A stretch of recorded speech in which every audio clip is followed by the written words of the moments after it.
Yaurana Kotaonui et bienvenue dans Manava, votre émission Info Service. Le Heiva, c'est bientôt. Ça approche à grands pas et tous se préparent. Danseurs, musiciens, orateurs et surtout costumiers. Ça va être notre sujet d'aujourd'hui. Ces artisans des backstage, des coulisses qui donnent vie au spectacle grâce aux végétaux, aux tissus et autres fibres. Pour nous en parler, nous avons sur le plateau Falea Fariwa, costumière Yarana. Yorana. Nous avons aussi Hirevai Hoata, qui est costumière et cofondatrice de Oritechi Supply, Yarana. Yorana. Et enfin, Veimanina Taufa, costumière avec Hono et Vei. Yorana. On va commencer justement avec toi, Vei. Qu'est-ce qui t'a inspiré à te lancer dans ce domaine des costumes, Heiva et autres domaines, bien sûr. Oui. Alors, pour ma part, je suis passionnée depuis toute petite. Je personnalise ce nom, pas forcément costumière, mais passionnée de l'art culturel polynésien. D'accord. C'est-à-dire que je ne suis pas forcément as à la langue tahitienne, mais je suis amoureuse de tout ce qui est artistique polynésienne. Que ça soit en costume, en scène, en prestation, tout ce qui est en rapport avec la scène.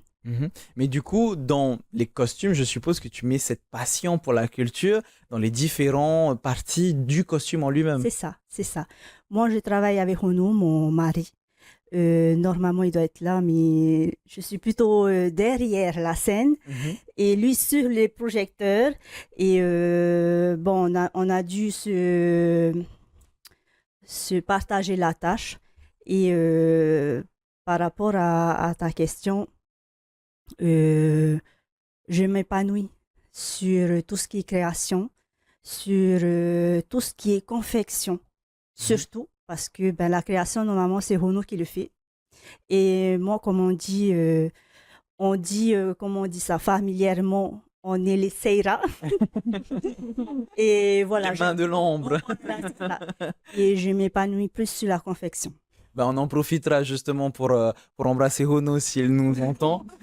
On continue avec Falea, ta genèse. Comment est-ce que ça s'est passé au tout début, pareil, pour cette passion qu'il y a autour du costume?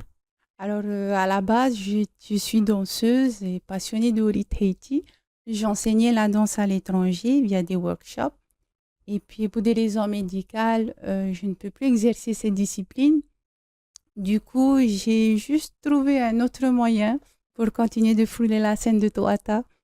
Bon, pour l'instant, ma scène, elle est en coulisses. Je chaperonne les danseuses, mais à la place, c'est mon costume qui danse pour moi. D'accord. C'est comme ça que ça a commencé. C'est une belle manière de faire continuer à vivre ta passion pour la danse. C'est ça. C'est important pour toi justement de ce costume, c'est comme une deuxième peau pour le danseur ou la danseuse. Oui, et puis le danseur ou la danseuse, il n'est pas seul à danser, même le costume danse aussi en même temps. Donc oui, pour nous c'est important et puis ça fait partie du Oritechi. Une autre invitée qui a commencé aussi avec la danse, Hirevai. Comment est-ce que ça a commencé, pareil, cette passion pour le costume, j'ai envie de dire, bien que ça a commencé par la danse? Effectivement, ça a commencé par la danse, mais Oritechi Supply, c'est une idée qui a germé au fil des ans. Mon conjoint faisait ses études à Hawaï et il a eu l'occasion de visiter une boutique là-bas qui proposait en fait tout ce qui était nécessaire pour faire les costumes de danse. Et il s'est dit, pourquoi à Tahiti, on va dire, le lieu de la fondation du Oritechi, on n'a pas la même chose pour nous. Cette idée, elle est restée longtemps dans le coin de sa tête. Et en 2023, on s'est dit, OK, cette année, on le fait, on se lance. Et ça va non seulement nous aider nous-mêmes parce qu'on continue à danser à côté, mais ça va aussi aider tous les danseurs qui cherchent désespérément des matières. Donc c'était un besoin que vous cherchiez à combler, pas forcément le vôtre, mais un besoin qu'il y avait dans le domaine du Oritechi, le Heiva, etc. On s'est rendu compte effectivement que c'était un besoin parce qu'effectivement, on habite à Tahiti, on pense que c'est toujours facile de trouver de la matière, mais ça devient de plus en plus compliqué. On n'a pas forcément des cocotiers dans sa cour, on n'a pas forcément la plage à 3 mètres de chez soi pour aller ramasser des coquillages. Donc, on a essayé en fait de répondre à cette demande, oui. Mhm. C'est quoi la différence entre un costume végétal et un costume en tissu ou en fibre? Puisque bon, moi je ne suis pas costumier et je ne sais pas, je suppose que c'est plus difficile, soit l'un, soit l'autre, et réveil. Alors, la difficulté du costume végétal, c'est qu'il va falloir le faire dans un temps très court avant le passage sur scène. Mhm. Il y a certaines choses que tu pourras anticiper. Tout ce qui est fait en outil, tu pourras le faire une semaine avant. Mhm. Mais tout ce qui est fleurs, il va falloir le faire la veille ou même les heures avant de monter sur scène. Et si jamais je me trompe, n'hésitez pas à me relancer. Et tout ce qui est en tissu ben, pourra être préparé vachement à l'avance si la création a été faite, effectivement. Si les idées sont arrivées tôt, le costume peut être fini 2 mois à l'avance. Hein. D'accord, mais comme tu disais, le végétal, c'est vraiment la partie difficile de le faire la veille ou l'avant-veille à la limite. Après, Est-ce ça qu'on dépend de Allez, ah oui. la période de la date de péremption de la matière. Par exemple, la matière végétale, il y a des matières fraîches et des matières secs. Les matières secs, ils durent plus longtemps, donc on peut déjà le préparer en amont, alors que les matières fraîches, ils durent un jour ou deux, donc ça demande à se préparer la veille. Ah, comme je disais, moi je suis pas costumier. Du coup, c'est quoi alors, matières sèches? Je me dis fibre de coco, fibre de poudre. Ça, Là, on peut avoir exactement. par exemple un costume sur le plateau Le où il y a moré, Et du moré, donc le matière kéri. sèche, ça peut durer longtemps, mais les matières qui durent 1 ou 2 jours, ça serait quoi? les matières fraîches, c'est les végétaux, les végétaux qui sont cueillis fraîchement, hein, comme les autiers, les fleurs, les feuillages. Mhm. Si les matières secs, ils peuvent s'agir aussi des autiers. Ils peuvent être secs tout comme ils peuvent être humides. Ça dépend de si on a passé par l'étape du séchage. Mhm. Donc, une des grandes difficultés, oui, Veille, tu veux réagir avant? Juste pour ajouter, dernièrement, on est allé à une costumerie d'une troupe qui participe au Heiva.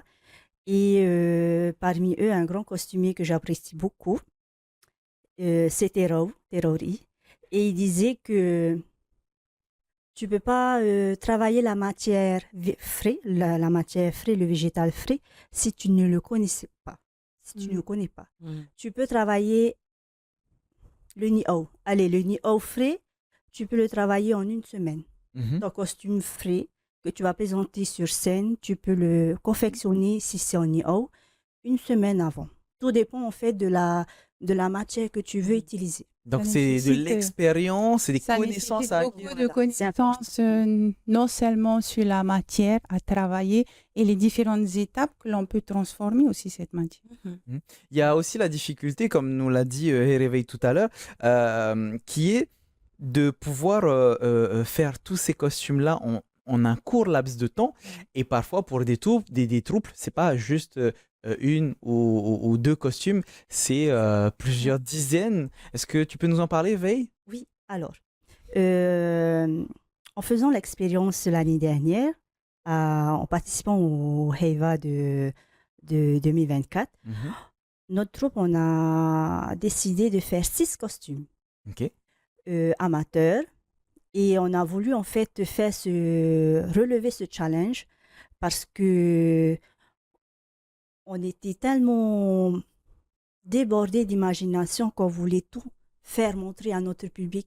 On voulait faire montrer non seulement de la couleur, de la matière, mais leur faire montrer que nous aussi, on sait utiliser tout ce qu'il y a autour de nous. Et il est vrai que c'était difficile. C'était difficile en tant qu'amateur déjà, de programmer tout ce qui est confection. 6 costumes, c'était énorme. Ah ben, je m'en doute bien, Hereva, et toi, tu as connu ce processus de création déjà quand tu étais danseuse. Tu faisais toi-même tes costumes, c'est ça? Ah oui, je faisais moi-même mes costumes parce qu'en fait, c'est quelque chose que j'aime bien. J'aime bien le faire pour moi-même. Bon, des fois, ça prend un peu de temps. Tu finis par avoir mal au dos. Mais c'est toujours fun à la fin d'aller sur scène avec quelque chose que tu as créé toi-même. Bien sûr, quand tu as le temps de le faire. Hein. Et Quand tu as les connaissances, parce que je sais que moi, si je vais sur scène, ça va pas tenir mon costume. on peut toujours t'apprendre. Il n'y a pas de souci. Ça s'apprend assez facilement. Et puis, oui, c'est quelque chose qu'on apprécie en tant que danseur. Et après, il y a quelques moments de cohésion aussi, de faire ses costumes ensemble. tu apprends justement à faire tes costumes. Tu connais pas forcément tous les tressages et tu vas apprendre à faire ça pendant la costumerie Tu deviens grâce à autonome. des costumiers beaucoup plus expérimentés que toi.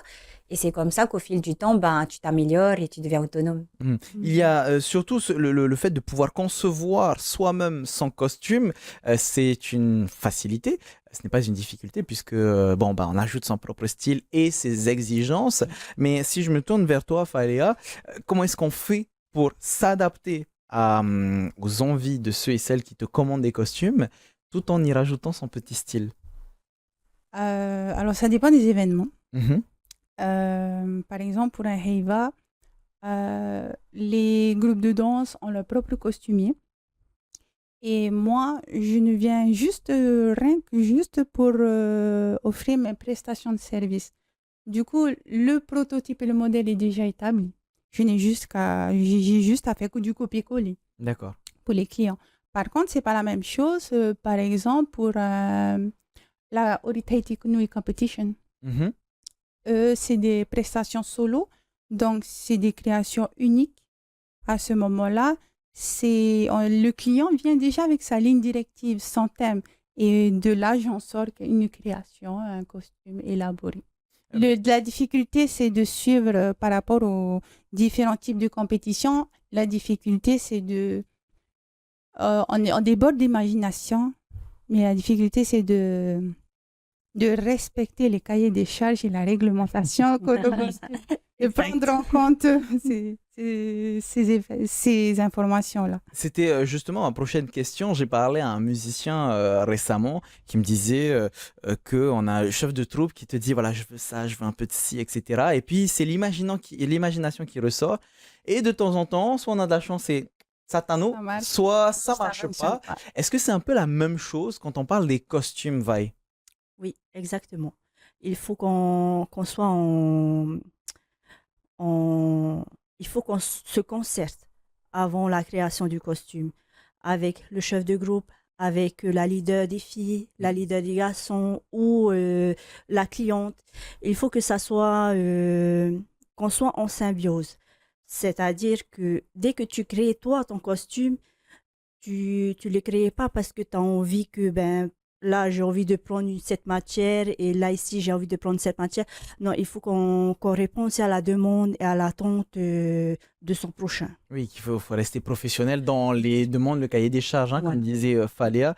Est-ce que dans la même idée, c'est compliqué, Herevai, pour les personnes qui viennent vous voir, de se baser sur ce que vous leur proposez, sur ce que vous avez à proposer aux clients?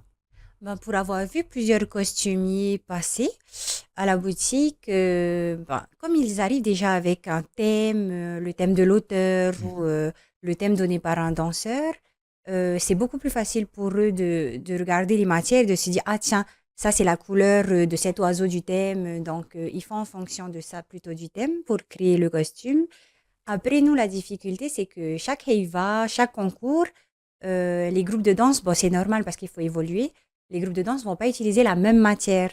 On va essayer de sortir des nouvelles matières, des choses qu'on n'a jamais vues sur scène. Et à ce moment-là, quand les danseurs ils viennent voir pour me demander « Ah, je veux cette matière », des fois, soit je ne l'ai jamais vue, soit je l'ai vue et elle est très rare. Et j'essaye de faire en sorte de m'en procurer le plus rapidement possible pour que les prochains puissent avoir cette matière accessible plus facilement. Donc, c'est quoi le processus rapidement?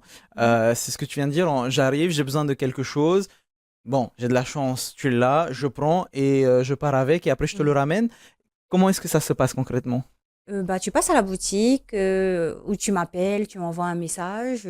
Je vais te dire si ce que tu cherches, on l'a ou pas. Si on l'a pas, en général, je vais essayer de te proposer soit d'attendre la semaine d'après parce qu'on va peut-être en recevoir, soit de me laisser le temps de trouver quelqu'un qui en propose pour ensuite pouvoir te le proposer à toi du coup. Et après, on se tourne du côté des costumières et en imaginant que voilà, j'ai une demande bien spécifique avec une matière bien spécifique, je suppose que ça joue aussi sur le prix du devis et Non. sur le prix du costume. Alors, Faléa? personnellement, moi, comment je fonctionne, savoir si c'est à ma charge les matières premières ou au client, c'est simple. Si c'est ma création, c'est moi qui fournis la matière première végétale.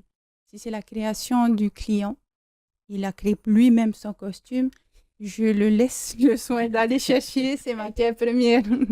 Comment est-ce que vous faites justement pour sélectionner ces matières? Est-ce que vous avez un endroit bien précis où vous savez où vous procurer? On va rentrer dans la période avant le Heiva où on va voir sur les réseaux sociaux, hey, j'ai des outils, quelqu'un est venu voler. Donc comment ça se passe pour se procurer justement ces matières premières, Vai? Alors, de mon côté, j'ai chez maman. J'ai dans mon jardin Ah, les mamans, heureusement qu'elles sont là. tout ce qui est matière sèche, frais, pardon. Je m'en procure sur la route, chez le voisin. Et comment on dit ça? Le truc que le Tahitien il a, c'était demander d'avoir la nature. Hmm. Est-ce que je peux te prendre? Ne t'inquiète pas, je vais bien en servir, ça va être utile et tout. Et moi, ma grand-mère m'a toujours appris à demander à la nature avant de demander à l'homme. Et tout ce qui est matière frais, c'est dans mon chemin. Je me procure comme ça. Par contre, tout ce qui est matière sèche, Il faut aller voir les condamné, artisans. c'est tout. J'essaie d'être à la place du fournisseur et de me dire que, ok, peut-être que c'est cher, mais ça crée de l'emploi, ça aide une petite famille à se nourrir. Voilà, c'est plus comme ça, je me procure chez le fournisseur. Et puis Faléa, il y a aussi des endroits où, comment dire, où il y a des plantations exprès pour le Heiva. Oui. Il y a des jardins, il me semble, au jardin du musée de Tahiti et des îles. Comment ça se passe? Il me semble que le jardin de musée des îles, il n'y a pas de... Mhm. En tout Moi, cas, il y a j'ai d'autres. déjà, moi, j'ai déjà demandé, est-ce que je peux cueillir un orchid? Non, désolé, c'est public. Voilà. En tout cas, il y a des endroits où vous Il y a- pouvez aller vous renseigner. Moi, directement. personnellement, c'est au fil des années, j'ai su me faire un petit carnet de contacts. Mhm. Et en général, la première personne que j'appelle, c'est Réveil. Avec Holiday du Supply, je dis, tu n'as pas ça? Non, ok. Est-ce que tu penses en avoir bientôt? Je vais voir. Si je ne trouve pas, je commence à contacter d'autres personnes. Bon, à la maison, j'ai déjà commencé, costumière oblige, hein? J'ai déjà commencé à planter les matières végétales nécessaires au quotidien. Mais sinon, ouais, moi, j'ai des contacts, j'essaie de... Est-ce qu'il y a de la place aussi pour la modernité Réveil? À savoir qu'aujourd'hui, bon, on a des imprimantes 3D, par exemple, et mélanger toutes ces matières, est-ce que ça se fait ou c'est encore un petit peu délicat? Alors, pour le Heiva, je pense qu'il n'y aura pas moyen de rajouter des choses comme ça, cahier des charges. Et par contre, peut-être au niveau des concours, peut-être pour le Hurata Pairu, je sais que pour le Hurata Pairu, on a commencé à rajouter des paillettes. plus libre. Oui. C'est un peu plus libre sur les couleurs, sur les matières. Donc, peut-être que de ce côté-là, il y aurait des choses à faire. Et tu vas peut-être donner des idées à certains chefs de groupe pour le Hurata Pairu qui arrivent. Mhm. Mais oui, je pense que si ça reste quand même dans les designs assez traditionnels Ouais. et que c'est vraiment juste une petite touche et pas tout le costume, il y a moyen. Pour le Hurata Pairu et les concours de danse, pas pour le Heiva. Hein. Ouais, ça Je me dépend tourne des vers toi, costumes, Faléa. ouais, ça dépend des compétitions, ça dépend des exigences. D'ailleurs, le Heiva et Tahiti, la réglementation pour les costumes ou danse ou toutes les disciplines qui sont présentées au Heiva et Tahiti, le règlement a été établi justement pour éviter de trop s'éloigner Mhm. de la culture, de notre tradition.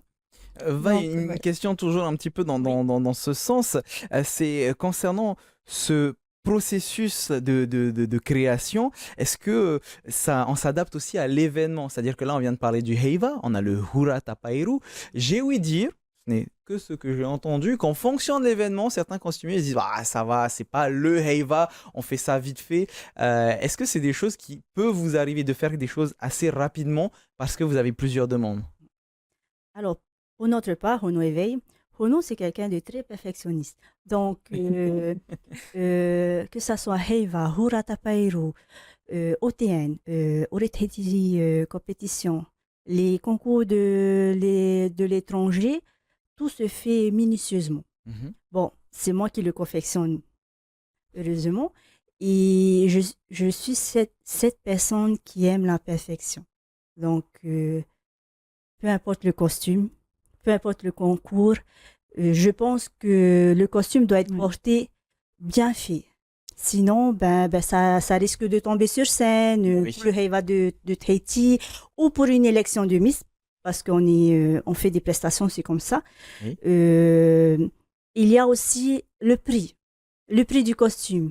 Et au fil du temps, au fil des années, le costume, il est présenté sur scène. Mais au fur et à mesure, le costume, il est présenté aussi derrière. Donc, les jurys viennent derrière la scène, jette ton Oui. costume, si c'est fait avec des matières, par exemple, polynésiennes, ou avec du fil de fer, ou avec de la simple colle, tout est bien noté.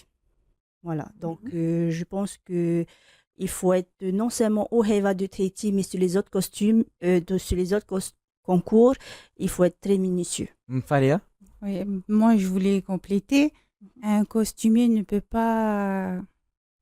être que perfectionniste parce que un costume, non seulement il doit être bien fait, mais aussi il doit tenir parce que l'élément qui porte, l'individu qui va porter le costume, il va pas juste marcher, il va faire des mouvements Oui. avec. Donc, le costume, il doit tenir. En fait, il doit être Sachant beau, que- pratique et surtout Que- solide. Oui. C'est ça. Sachant qu'un costume tombe, c'est des points en moins pour le groupe. Oui. Et quand on va savoir qui a fait le costume. Oui, c'est Ça, pas forcément voilà. de la super bonne Donc, pub. non, un costumier ne peut pas se permettre de bâcler son travail. Et peu importe l'événement ou la compétition, il se doit de faire comme il faut le costume. Est-ce qu'il y a des formations où vers qui est-ce qu'on peut se tourner pour apprendre Herevai? Parce que tu nous disais qu'en tant que danseuse, tu apprenais en même temps avec les autres costumiers. C'est comme ça que l'on apprend de base? Oui, je pense qu'on apprend sur le temps. C'est ça. La meilleure formation, c'est fais ton premier Heiva et tu commenceras à apprendre à coudre ou alors en école de danse. J'ai vu que ces dernières années, les directrices d'école de danse poussaient réellement les costumes. L'année dernière, à une école, ils ont fait tout en végétal. Ok. Donc, les filles, elles ont commencé à apprendre à tresser leur taille, à coudre leur soutien. Cette année, il y a une école qui fait tout en moré. Hmm. Donc, les filles aussi, pareil, elles ont appris à travailler la matière et tout. C'est vraiment, on apprend sur le tas. Si tu aimes danser, tu vas obligatoirement faire un peu de couture, sauf si tu fais appel à nos spécialistes. Hmm. Mais on apprend sur le tas, oui. Rassure-moi, est-ce on apprend, comment dire, on est accompagné, puisque j'ai l'impression que ça se fait beaucoup ici à Tahiti, surtout quand on apprend à jouer de la musique, c'est tiens, regard et fait. Oui. Là, c'est pas la même chose, on est suivi, j'espère. C'est assez tiens, regarde les faits, hein, mais Oui, c'est ça. mais après, ça dépend du groupe où tu vas faire ton Heiva. Il y a des groupes où il y a une grande cohésion et tout le monde va s'aider. Et en général, ceux qui ont beaucoup plus d'expérience dans les costumes vont toujours aider ceux qui viennent de débuter. Oui, Valéa? je confirme. Moi, j'étais danseuse et si j'en suis costumière aujourd'hui, c'est que c'est l'expérience du Heiva, des Huratapairu qui ont fait que j'ai toutes ces connaissances et ces compétences. Et Vai, par contre, je suppose que cette transmission de savoir est importante, donc ça vous arrive de prendre des élèves ou des stagiaires, j'ai envie de dire? Ça m'est arrivé une fois de faire des prestations des cours de Mhm. tressage pour des touristes. Mais personnellement, moi, j'ai regardé ma grand-mère faire une couronne. J'ai pris, je ne sais pas comment on appelle cette herbe-là qui pousse dans les rivières pour tresser ma première couronne. Mhm. Et c'est là que je me suis dit que, OK, comment il faut faire pour faire ce genre de choses? Et j'ai déjà mes grandes sœurs qui dansent. Moi, je suis quelqu'un qui danse, mais sans pour autant aller sur scène. Et je me suis dit, ben, en fait, il faut aller sur scène pour faire ce genre de choses, pour faire des costumes. Et c'est comme ça que, ben, moi, mon savoir-faire, il est venu comme ça. Mais il est mieux de partager. Pour ne pas que ça se perde. Voilà, c'est ça. Ouais. Ah, c'est costumier, donc artisan de l'ombre, artiste, j'ai même envie de dire, de l'ombre. Et sur notre plateau, ce sont des artisanes. Merci beaucoup d'avoir été Maruko. présente à nos costumières. Nous, les amis, on se revoit très bientôt. Faitoito à tous ceux et celles qui sont engagés dans le Heiva qui arrive à grands pas. Nous, on se retrouve bientôt. Maururu itotato farerira trahoma parheana.